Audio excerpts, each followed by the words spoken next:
The Tale of Jermima Puddle-duck. What a funny sight it is to see a brood of ducklings with a hen. Listen to the story of Jermima Puddle-duck, who was annoyed because the farmer's wife would not let her hatch her own eggs. Her sister-in-law, Mrs. Rebecca Puddle-duck, was perfectly willing to leave the hatching to someone else. "I have not the patience to sit on a nest for 28 days, and no more have you, Jermima. You would let them go cold, you know you would." "I wish to hatch my own eggs. I will hatch them all by myself," quacked Jermima Puddle-duck.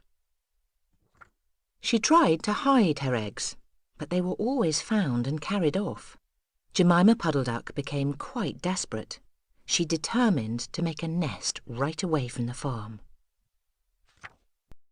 She set off on a fine spring afternoon along the cart road that leads over the hill.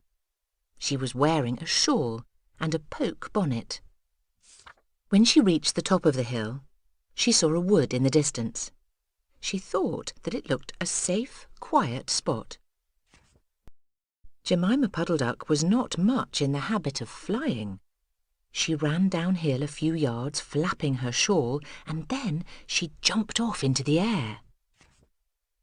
She flew beautifully when she had got a good start. She skimmed along over the treetops until she saw an open place in the middle of the wood, where the trees and brushwood had been cleared. Jermima alighted rather heavily and began to waddle about in search of a convenient dry nesting place. She rather fancied a tree stump amongst some tall foxgloves. But, seated upon the stump, she was startled to find an elegantly dressed gentleman reading a newspaper. He had black prick ears and sandy-coloured whiskers. "Quack?" said Jermima Puddle-duck with her head and her bonnet on one side. "Quack?" The gentleman raised his eyes above his newspaper and looked curiously at Jermima. "Madam, have you lost your way?" said he. He had a long, bushy tail, which he was sitting upon, as the stump was somewhat damp. Jermima thought him mighty civil and handsome. She explained that she had not lost her way, but that she was trying to find a convenient, dry nesting place. "Ah, is that so? Indeed," said the gentleman with sandy whiskers, looking curiously at Jermima. He folded up the newspaper and put it in his coat-tail pocket. Jermima complained of the superfluous hen. "Indeed, how interesting. I wish I could meet with that fowl.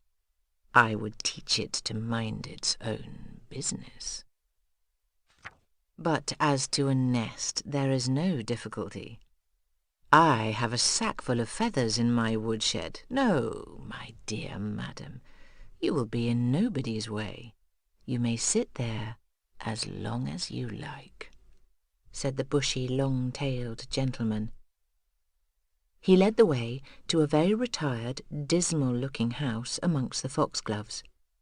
It was built of faggots and turf, and there were 2 broken pails, one on top of another, by way of a chimney. "This is my summer residence. You would not find my my winter house, so convenient," said the hospitable gentleman. There was a tumble-down shed at the back of the house made of old soap-boxes. The gentleman opened the door and showed Jermima in. The shed was almost quite full of feathers. It was almost suffocating, but it was comfortable and very soft. Jermima Puddle-duck was rather surprised to find such a vast quantity of feathers. But it was very comfortable, and she made a nest without any trouble at all. When she came out, the sandy-whiskered gentleman was sitting on a log reading the newspaper. At least, he had it spread out, but he was looking over the top of it. He was so polite that he seemed almost sorry to let Jermima go home for the night. He promised to take great care of her nest until she came back again next day. He said he loved eggs, and ducklings. He should be proud to see a fine nestful in his woodshed. Jermima Puddle-duck came every afternoon. She laid 9 eggs in the nest. They were greeny white and very large. The foxy gentleman admired them immensely. He used to turn them over and count them when Jermima was not there. At last Jermima told him that she intended to begin to sit next day. "And I will bring a bag of corn with me, so that I need never leave my nest until the eggs are hatched. They might catch cold," said the conscientious Jermima. "Madam, I beg you not to trouble yourself with a bag. I will provide oats. But before you commence your tedious sitting, I intend to give you a treat. Let us have a dinner party all to ourselves. May I ask you to bring up some herbs from the farm garden to make a savoury omelette? Sage and thyme and mint and 2 onions and some parsley. I will provide lard for the omelette," said the hospitable gentleman with sandy whiskers. Jermima Puddle-duck was a simpleton. Not even the mention of sage and onions made her suspicious. She went round the farm garden nibbling off snippets of all the different sorts of herbs that are used for stuffing roast duck. And she waddled into the kitchen and got 2 onions out of a basket. The collie dog, Kep, met her coming out. "What are you doing with those onions? Where do you go every afternoon by yourself, Jermima Puddle-duck?" Jermima was rather in awe of the collie. She told him the whole story. The collie listened with his wise head on one side. He grinned when she described the polite gentleman with sandy whiskers. He asked several questions about the wood and about the exact position of the house and shed. Then he went out and trotted down the village. He went to look for 2 foxhound puppies who were out at walk with the butcher. Jermima Puddle-duck went up the cart road for the last time on a sunny afternoon.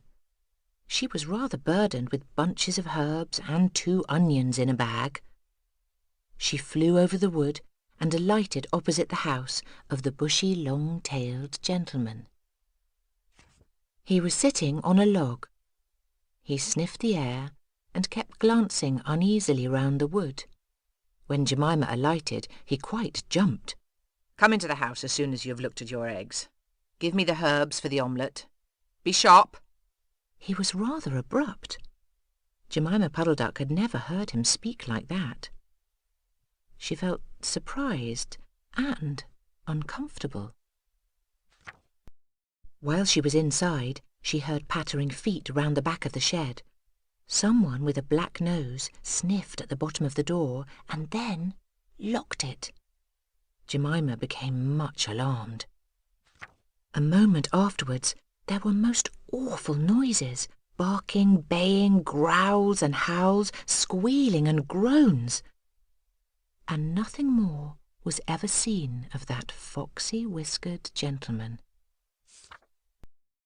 Presently Kep opened the door of the shed and let out Jermima Puddle-duck. Unfortunately, the puppies rushed in and gobbled up all the eggs before he could stop them.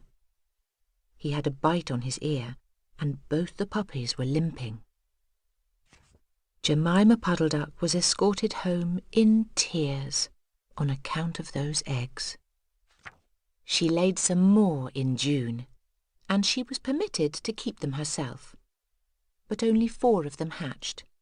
Jermima Puddle-duck said that it was because of her nerves, but she had always been a bad sitter. The end.